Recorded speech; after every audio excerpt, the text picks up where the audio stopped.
Hai Sobat IT, game Battle Royale saat ini cukup populer di kalangan para gamers. Salah satu game jenis ini adalah Free Fire yang banyak dimainkan oleh pecinta game mobile. Game yang dirilis oleh Garena ini sudah diinstal lebih dari 500 juta pengguna. Para pemain akan bertarung dalam satu tim untuk bertahan serta mengalahkan tim musuh.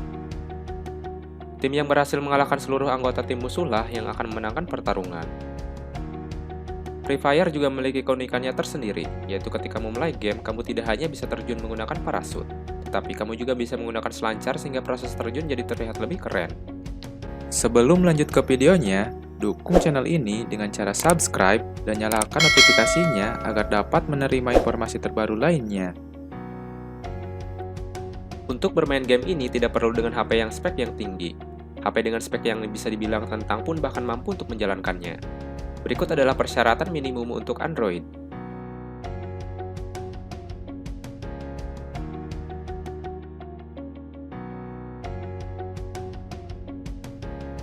Lalu apa saja HP dengan spek tersebut?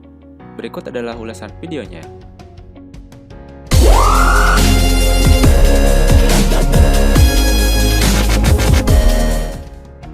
Di urutan pertama ada Advan G2 Pro. Advan G2 Pro hadir dengan desain yang menawan, berbalut dua pilihan warna yaitu biru gradasi dan coklat gradasi, yang membuat perangkat dengan bentang layar 6 inci full view display tampil elegan. Nonton video streaming hingga bermain game lebih asik dengan tampilan lebar dan luas pada Advan G2 Pro.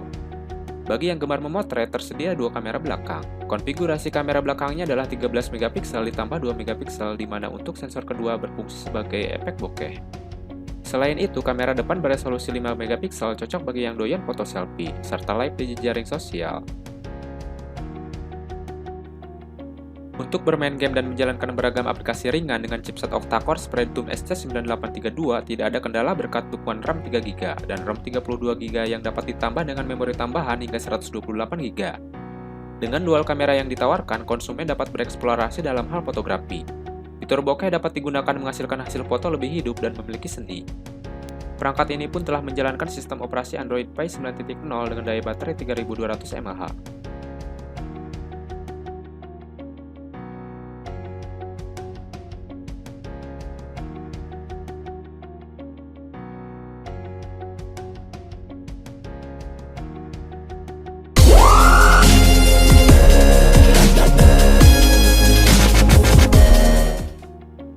Di urutan kedua ada Redmi 8A Pro. Desain yang dibawa oleh Redmi 8A Pro masih berbahan plastik yang dibangun dengan desain yang solid, sehingga membuat ponsel ini masih tergolong oke. Redmi 8A Pro datang dengan layar IPS LCD 6,22 inci. Dimensi layar ini serupa dengan Redmi 8A. Bahkan resolusi layar dan spesifikasi layar lainnya serupa dengan Redmi 8A, yaitu 720x1520 piksel. Rasio layar 19:9 dengan pelindung layar Corning Gorilla Glass 5. Redmi 8A Pro datang dengan dual kamera di bagian belakang. Dua kamera ini terdiri dari kamera utama 13 megapiksel dan kamera untuk efek kedalaman yaitu 2 megapiksel. Untuk kamera depan tersemat kamera 8 megapiksel, kamera ini serupa dengan kamera yang ada di Redmi 8A. Di sektor performa, Redmi 8A Pro hadir dengan chipset Snapdragon 439. Chipset ini didesain dengan proses fabrikasi 12 nanometer. Di dalam chipset ini terdapat prosesor quad-core 1,95 GHz Cortex A53 dan quad-core 1,45 GHz Cortex A53.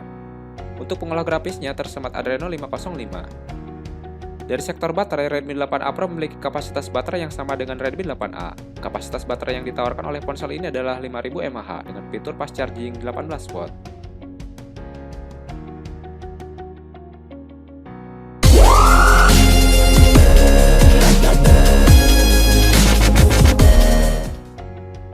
Di urutan ketiga ada Realme C11.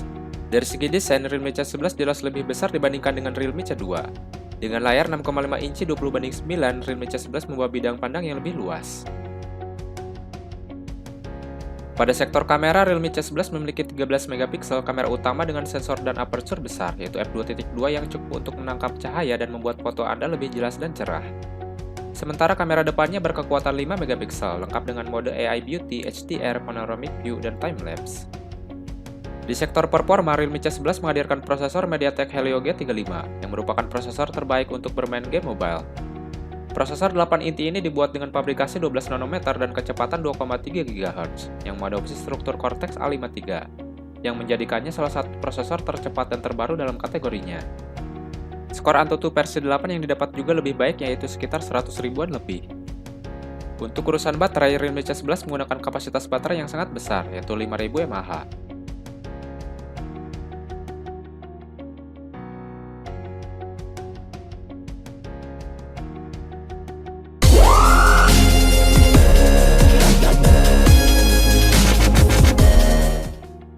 Di urutan keempat ada Xiaomi Redmi 7. Desain yang dimiliki oleh Redmi 7 menggunakan polikarbonat dengan bezel yang tipis di kelas harganya. Layar Redmi 7 sendiri adalah mengusung IPS LCD dengan dimensi 6,26 inci. Layarnya hadir dengan rasio 19:9 yang membuat ponsel ini lebih memanjang. Karena itu, layar ponsel ini memiliki resolusi 1520x720 piksel.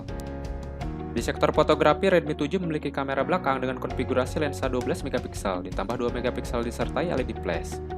Kamera depan punya resolusi 8 megapiksel yang didukung oleh sensor gerakan tangan untuk bersuah foto. Di sektor performa, Redmi 7 menggunakan chipset Qualcomm Snapdragon 632 dengan arsitektur CPU Kryo 250 octa-core. Chipset kelas menengah ini diklaim mampu meningkatkan kinerja 40% dibandingkan sebelumnya. Untuk bermain game, terdapat Adreno 506 GPU yang menciptakan pengalaman grafis lebih tajam. Skor AnTuTu versi 8 berada di angka 100 ribuan lebih. Selanjutnya, untuk penggunaan sehari-hari, Redmi 7 menggunakan baterai berkapasitas 4000 mAh. Kapasitas baterai yang cukup besar di kelasnya ini membuatnya bisa tahan sehari semalam. Namun sayangnya tidak dibekali dengan pengisian daya cepat atau fast charging.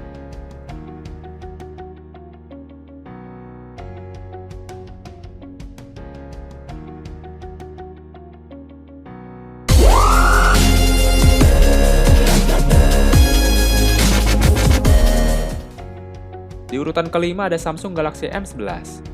Samsung Galaxy M11 ini hadir dengan dua pilihan warna, yaitu hitam dan biru metalik. Dengan bodi perangkat yang terkesan kokoh berkat warna doff yang dihadirkannya. Samsung Galaxy M11 menggunakan layar luas Infinity O beresolusi HD Plus TFT dengan bentang layar 6,4 inci. Layar seukuran ini pastinya akan terasa cukup lapang dalam menampilkan berbagai konten, seperti saat menonton video YouTube. Pada sektor kamera, Samsung Galaxy M11 sendiri membuat triple kamera yang terdiri dari kamera utama 13 megapiksel dengan aperture f1.8 ditambah 5 megapiksel ultra wide kamera, ditambah lagi dengan 2 megapiksel depth sensor. Untuk kebutuhan swafoto, Samsung Galaxy M11 ini dilengkapi kamera depan beresolusi 8 megapiksel dengan aperture f2.0. Di sektor performa, Samsung Galaxy M11 ini ditenagai dengan prosesor Snapdragon 450 octa-core 1,8 GHz. Untuk menopang performanya, perangkat ini juga disokong RAM 3GB serta memori internal 32GB.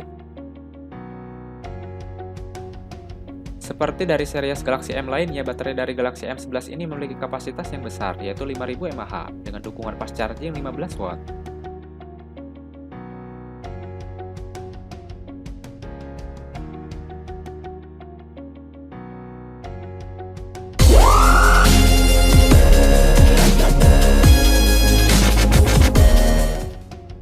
Di urutan ke-6 ada Asus Zenfone Max Pro M1. Dari segi desain, Zenfone ini pada chipset kelas atas seperti Snapdragon seri 8. Prosesor octa-core Kryo yang dikombinasikan dengan GPU Adreno 509 inilah yang kemudian jadi alasan Asus Zenfone Max Pro M1 punya kinerja yang baik di kelasnya. Untuk kapasitas baterai, Asus Zenfone Max Pro M1 memendamkan baterai 5000 mAh tanpa fast charging.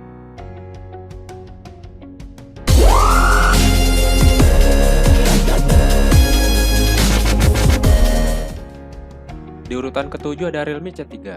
Dari segi desain, Realme C3 mengadaptasi bahasa desain yang sama dengan Realme 5i, yaitu Sunrise Design. Memiliki luas layar 6,5 inci, Realme C3 memiliki resolusi HD Plus 1600x720 piksel dengan rasio 20:9. Pada sektor kamera, Realme C3 versi India hanya menawarkan dua kamera yang terdiri dari kamera utama 12 megapiksel dan kamera depth sensor 2 megapiksel. Sementara Realme C3 yang hadir resmi di Indonesia hadir dengan 3 kamera yang terdiri dari kamera utama 12 megapiksel, kamera depth sensor 2 megapiksel, dan kamera makro 2 megapiksel. Lalu untuk kamera depan memiliki resolusi 5 megapiksel. Di sektor performa, Realme C3 dibekali dengan chipset MediaTek Helio G70 dengan proses fabrikasi 12 nanometer. Di dalam chipset Helio G70 sendiri tersemat prosesor octa-core yang terdiri dari 2 core Cortex A75 berkecepatan 2 GHz untuk performa yang kencang, dan 6 core Cortex A55 1,7 GHz untuk kebutuhan performa yang lebih hemat daya. Chipset ini memiliki pengolah grafis bernama GPU Mali G52. Pada segi baterai, Realme C3 dibekali dengan baterai 5000 mAh.